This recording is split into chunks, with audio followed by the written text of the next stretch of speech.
Hello everyone. In this video, we're going to discuss about the muscle contraction and what are the changes that occur during the muscle contraction.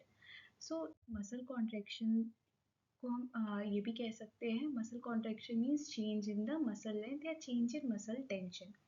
So, muscle कब contract होती है जब उसको कोई stimulate करता है और वो stimulation कब होती है जब हमारे nerve impulse आती है through neuromuscular junction.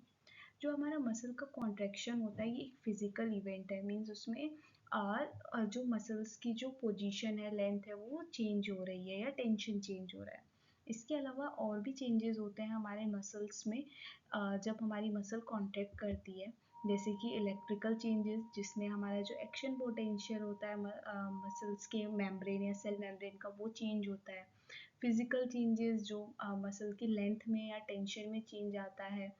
Then histological या मॉलिकुलर चेंजेस जो उसके माइक्रोफिलामेंट्स होते हैं उनमें जो चेंजेस आ रहा है, एक्टिन और मायोसिन का मूवमेंट हो रहा है या जो भी कैल्शियम का मूवमेंट हो रहा है, केमिकल चेंजेस जो उनका पीएच चेंज हो रहा है या फिर जो उनके एनर्जी प्रोडक्शन के लिए एटीपी का ब्रेक डाउन हो रहा है, एंड लास्ट थर्मल चेंजेस जो कि हमारे मसल्स के टेम्परेचर चेंज हो रहा है। सो इलेक्ट्रिकल चेंजेस जो कि हमारे मसल कॉन्ट्रैक्शन के टाइम पे होते हैं, जैसे कि जो हमारी मसल जो होती है वो हमेशा एक स्टेट ऑफ कॉन्ट्रैक्शन में रहती है। तो जो इलेक्ट्रिकल चेंजेस होंगे वो हमारे मसल्स में वो रेस्टिंग फेज में भी होते हैं और मसल जब एक्टिव या कॉन्ट्रैक्शन करती है उस टाइम पे भी होते हैं। सो बात करें इलेक्ट्रिकल चेंजेस की, तो जो हमारा जो इलेक्ट्रिक पोटेंशियल जो होता है हमारे मसल्स में रेस्ट के टाइम पे, उसको हम कहते हैं रेस्टिंग मेम्ब्रेन पोटेंशियल। जो रेस्टिंग मेम्ब्रेन पोटेंशियल है उसको हम लोग मेम्ब्रेन पोटेंशियल या रेस्टिंग पोटेंशियल भी कहते हैं। और जब इलेक्ट्रिकल चेंजेस होते हैं हमारे मसल्स में या मसल स्टिमुलेट होती है, तब जो हमारे मसल्स में इलेक्ट्रिक चेंजेस होते हैं उसको हम लोग कहते हैं एक्शन पोटेंशियल। बात करें रेस्टिंग मेम्ब्रेन पोटेंशियल की, तो जब हमारे रेस्टिंग मेम्ब्रेन पोटेंशियल मीन्स कि जो इलेक्ट्रिकल पोटेंशियल डिफरेंस है हमारे सेल मेम्ब्रेन में, मीन्स जो हमारे जो सेल मेम्ब्रेन में जो डिफरेंस है inside of membrane and outside of the cell resting condition में, तो उसको हम लोग रेस्टिंग मेम्ब्रेन पोटेंशियल कहते हैं। रेस्टिंग मेम्ब्रेन पोटेंशियल को हम लोग मेम्ब्रेन पोटेंशियल या ट्रांस मेम्ब्रेन पोटेंशियल भी कहते हैं। जब हमारा जो रेस्टिंग मेम्ब्रेन पोटेंशियल होता है, अब उसमें हमने देखा कुछ इलेक्ट्रिकल चेंजेस होंगे। इलेक्ट्रिकल चेंजेस जो होते हैं वो हमारे आयंस के मूवमेंट से होते हैं। तो जो हमारा रेस्टिंग मेम्ब्रेन पोटेंशियल है उसमें जो आयनिक मूवमेंट होते हैं उसके लिए दो फैक्टर रिस्पॉन्सिबल है। एक हमारा sodium potassium pump and second is हमारा जो सेलेक्टिव परमिएबल मेम्ब्रेन है। तो जो हमारा अब बात करें सोडियम पोटेशियम पंप की, तो जो हमारा रेस्टिंग फेज़ होता है, रेस्टिंग मेम्ब्रेन पोटेंशियल होता है, उसमें क्या होता है कि जो हमारे जो इंट्रासेलुलर स्पेस है उससे 3 सोडियम आयंस जो होते हैं वो हमारे एक्स्ट्रा सेलुलर स्पेस में जाते हैं थ्रू सोडियम पोटेशियम पंप, और जो हमारे 2 पोटेशियम आयंस हैं वो हमारे एक्स्ट्रा सेलुलर स्पेस से इंट्रासेलुलर स्पेस में आते हैं। अब जो पॉजिटिव आयंस हैं उनकी मूवमेंट आउटसाइड ज़्यादा हो रही है एज़ कम्पेयर टू इनसाइड, जिसकी वजह से जो हमारा मेम्ब्रेन पोटेंशियल होता है रेस्टिंग फेज़ में वो हमारा नेगेटिव होता है। जो हमारा नॉर्मल एक्शन जो मेम्ब्रेन पोटेंशियल होता है रेस्टिंग फेज़ में वो होता है -90 माइक्रो वॉल्ट। ये हमारा रेस्टिंग मेम्ब्रेन पोटेंशियल है मसल फाइबर का। लेकिन जो नर्व फाइबर्स होते हैं उनका जो रेस्टिंग मेम्ब्रेन पोटेंशियल होता है वो होता है -70 माइक्रो वॉल्ट। ठीक है। इसके अलावा ये जो हमारे पंप हैं उनके थ्रू भी मूवमेंट हो रही है।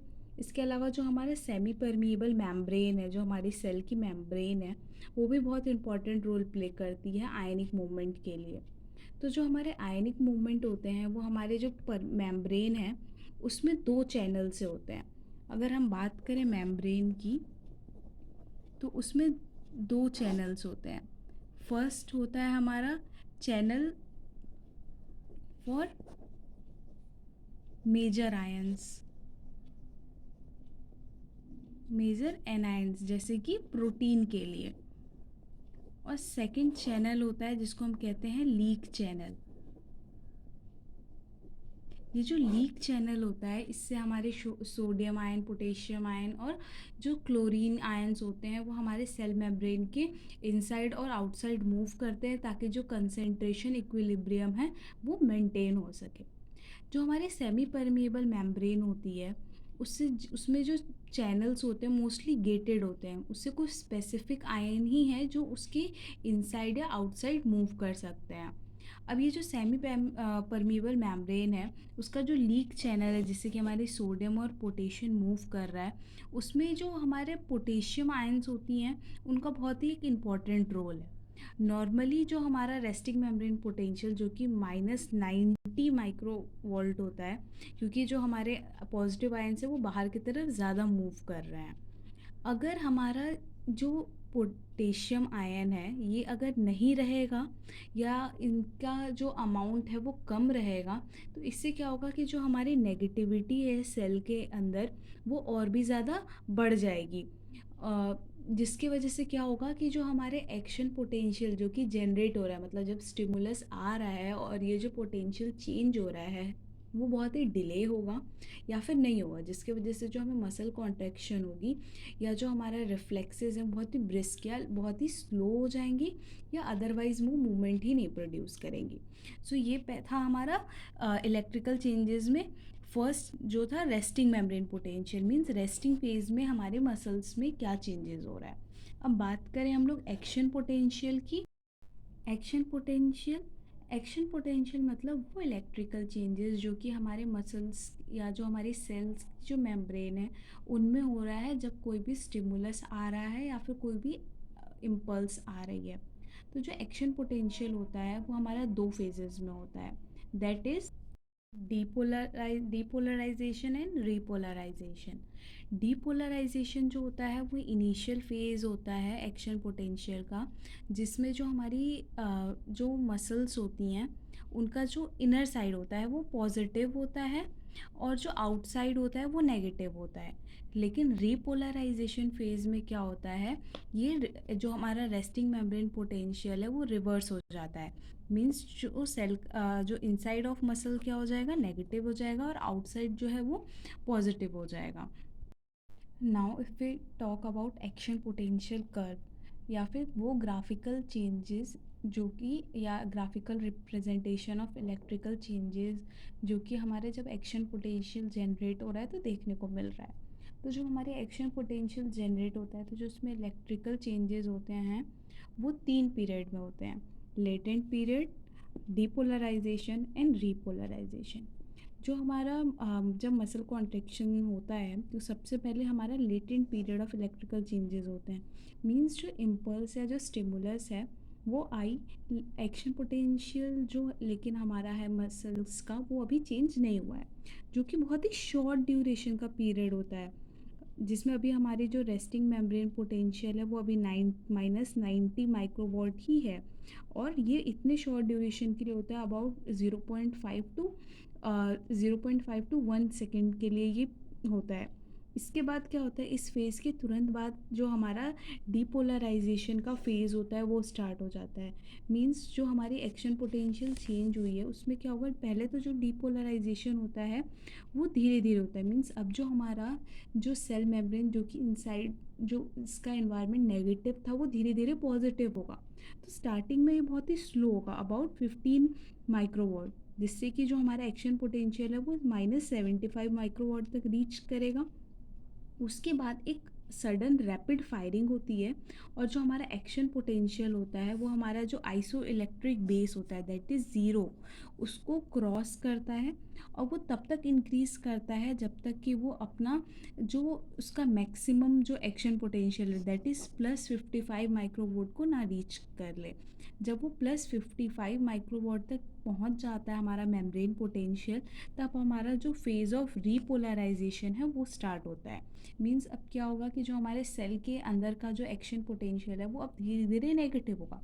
तो स्टार्टिंग में जो हमारा रिपोलराइजेशन होता है वो बहुत ही फास्ट होता है, लेकिन उसके बाद वो स्लो होने लगता है और फिर वापस हमारी जो रेस्टिंग मेम्ब्रेन पोटेंशियल होती है वो हमें मिल जाती है, दैट इज़ -90 माइक्रोवॉट। सो ये था हमारा एक्शन पोटेंशियल कर्व, या हमारे से जब एक्शन पोटेंशियल जनरेट होती है तो उसमें क्या चेंजेस होते हैं। अब ये जब रीपोलराइजेशन हो जाता है, हमारी जो सेल है वो वापस से रेस्टिंग मेम्ब्रेन पोटेंशियल में चले जाती है। अब ये जो हमारे एक्शन पोटेंशियल के टाइम पे जो हमारा पोटेंशियल चेंज हो रहा था सेल मेम्ब्रेन में, ये आयनिक मूवमेंट की वजह से होता है। हमारा जो लेटेंट पीरियड होता है उस समय भी हमारी जो आयनिक मूवमेंट्स होती हैं वो भी स्टार्ट नहीं होती है, इम्पल्स जस्ट आती है। जब हमारा रीपोलराइजेशन डीपोलराइजेशन होता है, तब क्या होता है, जो हमारे सोडियम आयंस होते हैं उनका जो इन्फ्लक्स होता है हमारे सेल के मेम्ब्रेन के अंदर वो बढ़ जाता है, जिसकी वजह से क्या होता है, जो सेल के मेम्ब्रेन का जो इनर इन्वायरमेंट होता है वो पॉजिटिव में चला जाता है। जब वो एक सर्टेन अमाउंट पे, जब वो हमारे जो आइसो इलेक्ट्रिक बेस को क्रॉस करता है, तब धीरे धीरे जो हमारे पोटेशियम आयन या जो पोटेशियम आयन चैनल के जो गेट है वो ओपन होने लगते हैं, और फिर वापस जो सोडियम का जो इनसाइड जो इन्फ्लक्स हुआ था अब वो इफ्लक्स होने लगेगा, सोडियम बाहर जाने लगेगा, और जो पोटेशियम बाहर गया था अब वो सेल के मेम्ब्रेन में वापस अंदर आने लगेगा, और हमारी जो मेम्ब्रेन पोटेंशियल है वो वापस रेस्टिंग मेम्ब्रेन पोटेंशियल पे पहुंच जाएगी, जहाँ पे हमारे सेल का जो अंदर का इन्वायरमेंट है वो नेगेटिव रहेगा और आउटर इन्वायरमेंट जो है वो पॉजिटिव रहेगा। नेक्स्ट बात करें फिजिकल चेंजेस की, तो फिजिकल चेंजेस जो होते हैं हमारे मसल कॉन्ट्रैक्शन के टाइम पे, वो हमारे मसल फाइबर के लेंथ या फिर टेंशन के चेंज होने की वजह से होता है। सो फिजिकल चेंजेस को हमने दो तरह से क्लासीफाई किया है, आइसोटोनिक मसल कॉन्ट्रैक्शन और isometric muscle contraction. Isotonic muscle contraction मतलब जो हमारी जो मसल्स की जो टेंशन है वो सेम रहेगी और उसकी जो लेंथ है वो चेंज हो रही है। आइसोमेट्रिक मसल कॉन्ट्रैक्शन मीन्स जिसमें जो लेंथ है मसल की वो सेम रहेगी और मसल की जो टोन है वो चेंज हो रही है। सो जो हमारे मॉलिकुलर चेंजेस होते हैं वो हमारे जो एक्टिन मायोसिन कॉम्प्लेक्स होता है उसके फॉर्मेशन के लिए हेल्पफुल होते हैं, और ये जो एक्टिन मायोसिन कॉम्प्लेक्स है बहुत ही इंपॉर्टेंट होती है मसल्स के कॉन्ट्रैक्शन के लिए। अब ये जो चेंजेस हैं वो 3 स्टेजेस में होते हैं। फर्स्ट होता है एक्साइटेशन कॉन्ट्रैक्शन कपलिंग, सेकंड होता है role of troponin and tropomyosin, and last होता है स्लाइडिंग मैकेनिज्म। तो हम बात करें फर्स्ट स्टेज की, that is excitation and contraction coupling. So ये जो स्टेज होता है, ये हमारे जब मसल्स एक्साइट हुई मीन्स उनमें इम्पल्स आई और मसल्स कॉन्ट्रैक्ट हुई, उनके बीच का स्टेज होता है जिसको हम लोग कहते हैं एक्साइटेशन कॉन्ट्रैक्शन कपलिंग। इस स्टेज में होता क्या है, सबसे पहले जो हमारी इम्पल्स है जब वो हमारे जो मसल्स में आती है थ्रू न्यूरोमस्कुलर जंक्शन, तो ये इम्पल्स क्या करती है, हमारे जो मसल फाइबर्स होते हैं उनमें एक एक्शन पोटेंशियल जनरेट करती है by the help of movement of sodium and potassium ions. अब ये जो एक्शन पोटेंशियल जनरेट हुई वो क्या करती है, जो हमारे टी टिब्यूल्स होते हैं उनके थ्रू जो पूरे जितने भी मसल फाइबर्स हैं, मसल सेल्स हैं, उनमें स्प्रेड होती है, और जब वो हमारे माइटोकॉन्ड्रिया में एंटर करती है तो वहाँ पे सिस्ट्रेन होता है, जो कि जब वहाँ पे मसल एक्शन पोटेंशियल पहुँचती है तो वो क्या करता है, कैल्शियम आयंस को रिलीज़ करता है। अब ये जो कैल्शियम आयन जो कि हमारे माइटोकॉन्ड्रिया से रिलीज़ हुए हैं वो हमारे जो एक्टीन के मायोफिलामेंट जो फिलामेंट्स होते हैं उनके टुवर्ड्स मूव करता है। सो मसल्स में हमारी इम्पल्स आई, इसने पूरे मसल फाइबर में एक्शन पोटेंशियल जनरेट किया, ये पोटेंशियल हमारे सेल तक गया। सेल में हमारे जो माइटोकॉन्ड्रिया थे उसमें गया, उसने क्या किया, कैल्शियम आयन रिलीज़ किए, जो कि जो हमारे जो मसल्स फाइबर की जो मायोफिलामेंट्स होते हैं जो कि एक्टिन और मायोसिन से मिलके बने होते हैं वहाँ तक गई, एक्टिन तक। तो ये फर्स्ट स्टेज था up to the release of calcium ion and movement of calcium ion towards the actin filament, जिसको हम कहते हैं एक्साइटेशन कॉन्ट्रैक्शन कपलिंग। ये था फर्स्ट स्टेज। अब जब ये कैल्शियम आयन जो है वो हमारे एक्टिन के पास जाएगा, तो जो हमारा एक्टिन जो होता है वो कुछ इस तरह का उसका स्ट्रक्चर होता है, ठीक है। अब जो हमारा एक्टिन का जो एफ एक्टिन होता है उसकी टेंडेंसी होती है कि वहाँ पे हमेशा जो ट्रोपोमायोसिन है वो उससे अटैच रहता है, लेकिन जो हमारा मायोसिन होता है इसका जो हेड ऑफ मायोसिन होता है वो हमेशा हमारे एक्टिन से जुड़ने की कोशिश करता है, लेकिन ट्रोफोमायोसिन के प्रेजेंट होने की वजह से क्या होता है कि वो हमारे जो एक्टिन है उसके साथ अटैच नहीं हो पाता है। लेकिन जब कैल्शियम आयन रिलीज होते हैं तो वो क्या करते हैं, जो हमारे एक्टिन में ट्रोपोनिन होता है उसके साथ बाइंड कर लेते हैं।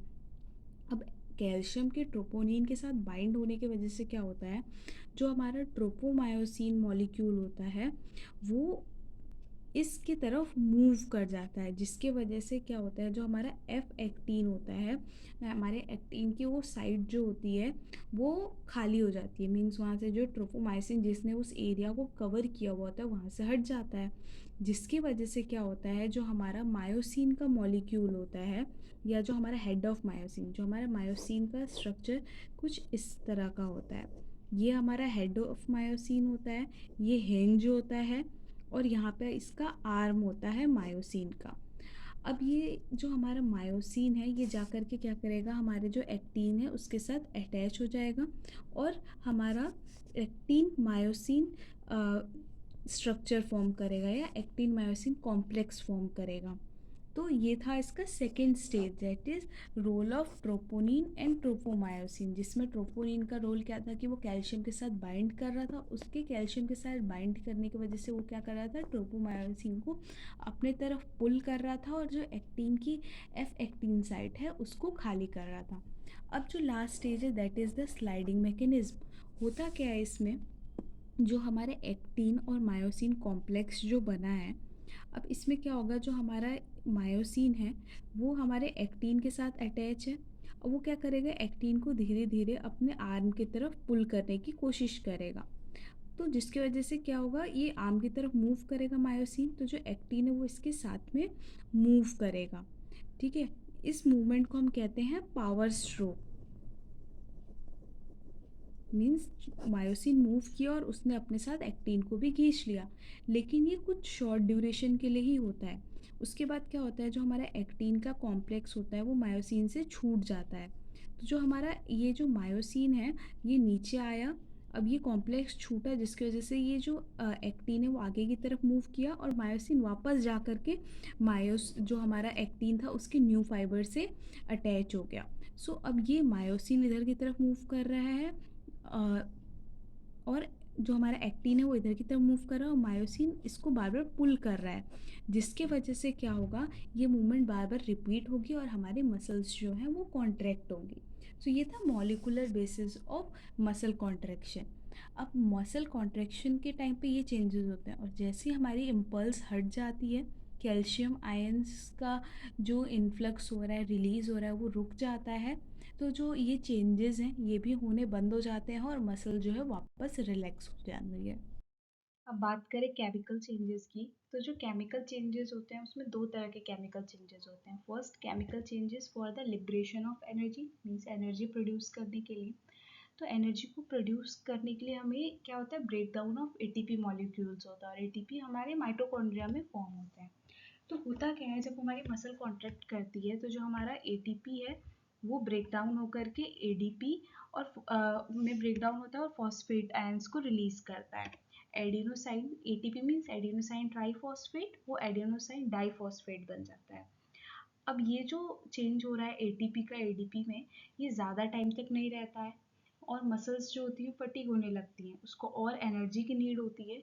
तो ये जो हमारा एडीपी मॉलिक्यूल होता है ये क्या करता है, हमारे जो मसल फाइबर्स होते हैं उसमें कैरेटिनिन फॉस्फेट प्रेजेंट होता है, तो ये उसके साथ बॉन्ड करता है और कैरेटिनिन फॉस्फेट से फॉस्फेट को ले लेता है, एटीपी फॉर्म करता है और कैरेटिनिन को रिलीज कर देता है। लेकिन ये जो प्रोसेस होता है ये बहुत ही फ्यू सेकंड के लिए होता है, क्योंकि कैरेटिनिन को वापस कैरेटिन फॉस्फेट फॉर्म करना है, उसके लिए भी एनर्जी चाहिए। तो वो ये प्रोसेस बहुत शॉर्ट ड्यूरेशन के लिए रहता है। बाकी जितना भी एनर्जी प्रोड्यूस होती है वो होती है हमारे कार्बोहाइड्रेट के प्रोसेसेस, जिसमें हमें कार्बोहाइड्रेट की ज़रूरत है। जैसे कि ग्लाइकोलाइसिस जिसमें दो एटीपी मॉलिक्यूल प्रोड्यूस होते हैं, देन क्रैब साइकिल जिसमें टू एटीपी मॉलिक्यूल प्रोड्यूस होते हैं, देन कोरिक साइकिल जिसके लिए हमें लैक्टिक एसिड की ज़रूरत होती है, फिर लैक्टिक एसिड प्रोड्यूस होता है, फिर वो लिवर में जाता है जहाँ कोरिक साइकिल होती है और अगेन वहाँ पे हमें टू मॉलिक्यूल्स या फोर मॉलिक्यूल्स ऑफ एटीपी वहाँ पे हमें मिलते हैं। इसके अलावा जो ये जो हमारा प्रोसेस है, ये तीनों प्रोसेस, इसमें कुछ हाइड्रोजन आयंस भी रिलीज होते हैं। अब वो जो हाइड्रोजन आयन होते हैं वो मोस्ट इम्पॉर्टेंट रोल प्ले करते हैं एटीपी प्रोडक्शन में। By utilisation of hydrogen ion 34 ATP produce होता है, और ये सारे एटीपी जो होते हैं वो हमारे मसल कॉन्ट्रेक्शन की जो एनर्जी होता है उसको प्रोड्यूस करने के लिए यूज होते हैं। नेक्स्ट हम बात करें चेंज इन पीएच की, तो जो हमारा नॉर्मल पीएच होता है मसल्स का वो स्लाइटली एल्कलाइन होता है। जो मेम्ब्रेन का पीएच होता है नॉर्मल रेस्टिंग कंडीशन वो 7.3 होता है। लेकिन जब हमारा मसल कॉन्ट्रेक्शन स्टार्ट होता है तो जो हमारी मसल की पीएच होती है वो एसिडिक हो जाती है। वो क्यों होती है? Due to this first reaction, जो ब्रेक डाउन ऑफ एटीपी था उसके वजह से हमारा जो मसल्स है वो एसिडिक होने लगती हैं। इसके बाद लेटर जब धीरे धीरे कॉन्ट्रैक्शन देर तक होने लगता है, मतलब कॉन्ट्रैक्शन के लेटर पीरियड में जो हमारी मसल होती है वो वापस एल्कलाइन हो जाती है, क्योंकि हमारा वापस से एटीपी फॉर्म होने लगा through the process of glycolysis और from the Krebs cycle, Cori cycle, जिसकी वजह से वापस जो हमारा पीएच होता है मसल्स का वो मेंटेन होने लगता है।